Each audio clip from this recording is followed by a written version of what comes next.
Yeah, very difficult start though. You know, if anyone ever gets the opportunity to come down here on this field, you know, it's difficult enough to walk across, let alone play on.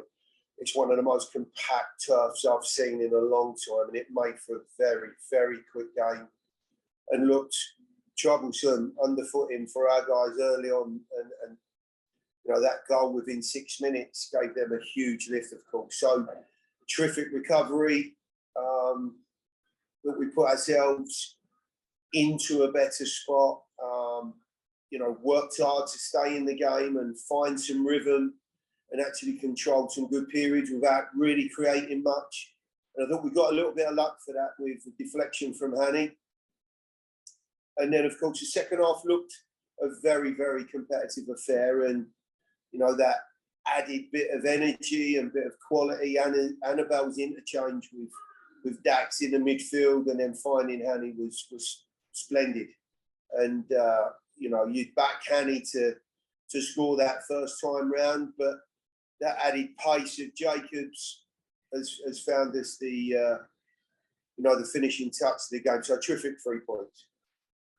Thank you, Coach. We're going to open the floor for questions. A reminder to everybody, alert me through either by using the hand raising button or the chat if you have a question for Coach. Tim, we'll kick it off. Hey, other than the penalty, it seemed like you guys were kind of having a tough time breaking them down a little bit. You outpossessed them pretty significantly in the first half, but couldn't really get a ton of chances. Did you see anything that was maybe like a consistent reason behind that you know can clean up and take forward? Yeah, I think the first thing is, Tim, this surface is so tough.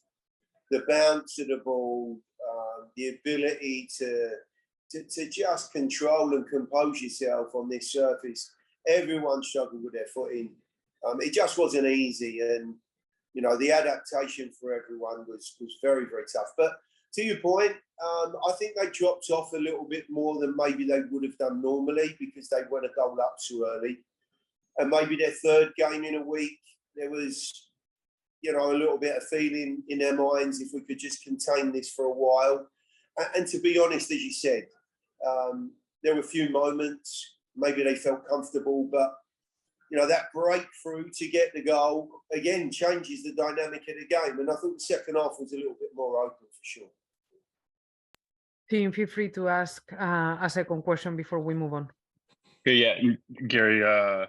We ask you every time that there's a potentially questionable penalty called against you guys, or when the call doesn't go your way. What did you see on the penalty call that Jacob earned?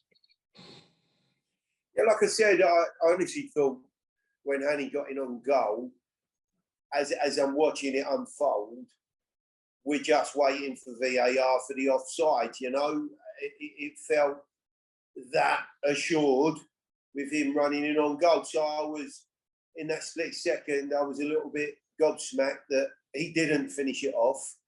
But obviously, Jacob was far more alert than anyone else was.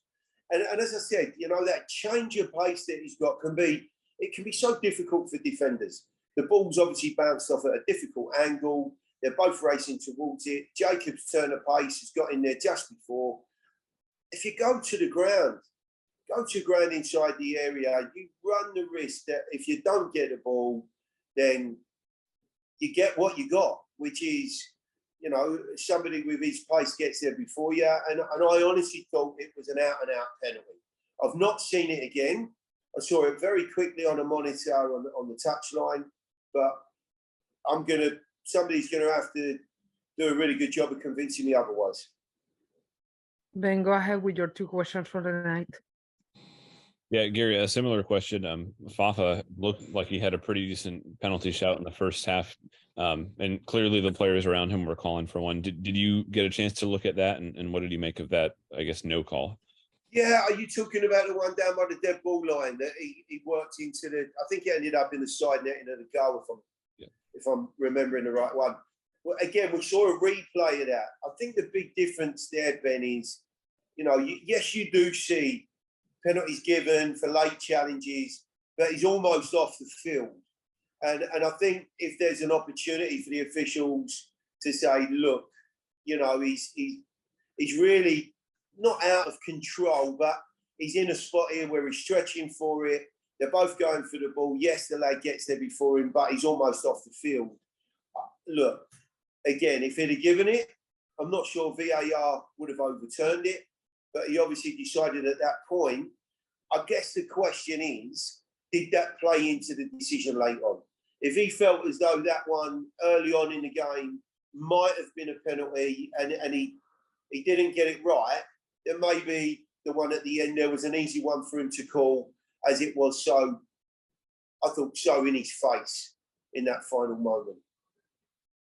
And then obviously Charlotte's one of the closer teams to you, just geographically. I know the league is trying to brand it a rivalry. The only other time you played them, they obviously got that big win in Charlotte last year. Did you, when you're preparing for a game like that, do you use that prior result where they beat you guys? Do you use that as motivation at all, or do you just kind of prepare for it like any other game? A lot of preparations are very normal, Ben, but it would be remiss of me to not say to the group that we just didn't give a very good reflection of ourselves last time we were here. We conceded 4 goals. We looked very uncomfortable.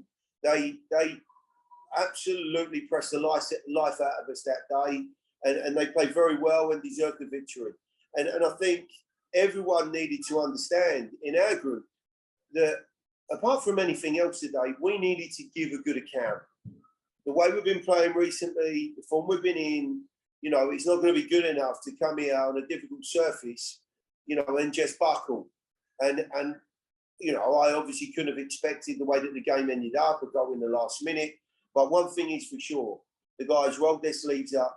They made life difficult. And in fact, for good portions of the game, they gave a very, very good account of themselves against a side, as you've just said, who I think were 4 wins on the spin.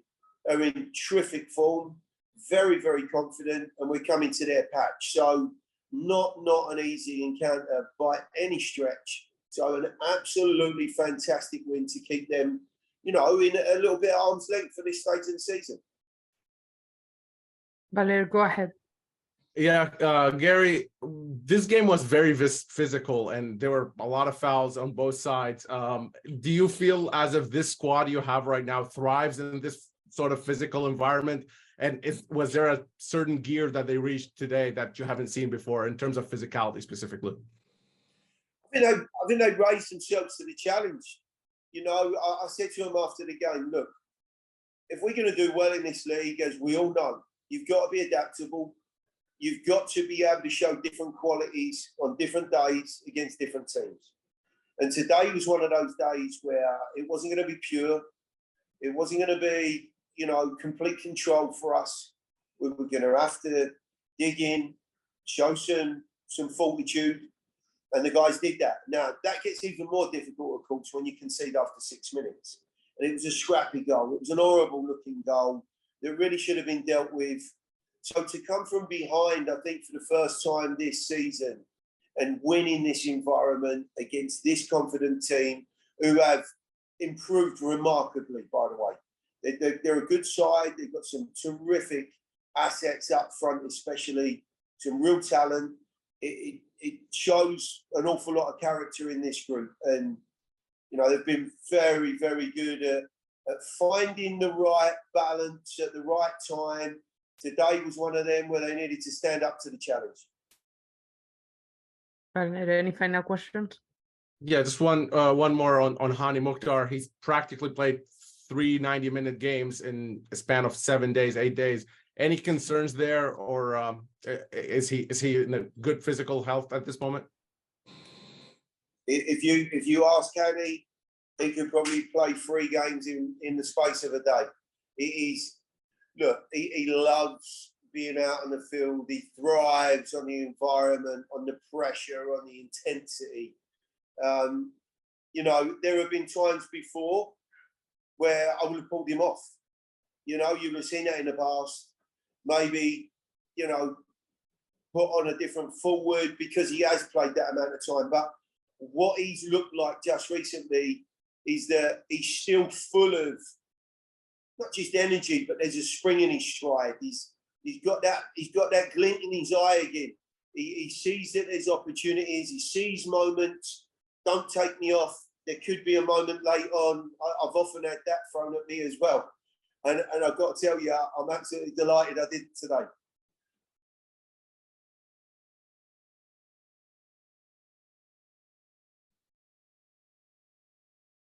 We good, Chris? Sorry, my computer froze. Yes, we are. Thank you, everybody. We will Thank be you. joined next by Hany Mukhtar.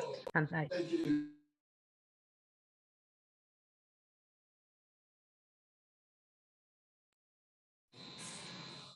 Welcome back, everybody. We are now joined by attacker Hany Mukhtar. Hany, the first player in Nashville SC history to record 50 goals. Congratulations. Tell us about it. Thank you so much.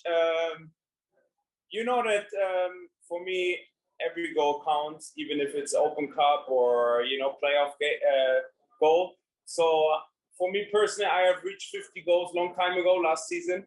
I posted it on my social media because I believe that every game, which is an official game, should count. But I'm very happy to score 50 regular season goals. Thank you, Hany. We are going to open the floor for questions. We'll kick it off with Tim. Yeah, Hany, I want to ask specifically about the second one. When Kalina makes the save on your play, obviously you probably think you don't have a chance to get the second goal of the match. Jacob earns the penalty and you get it.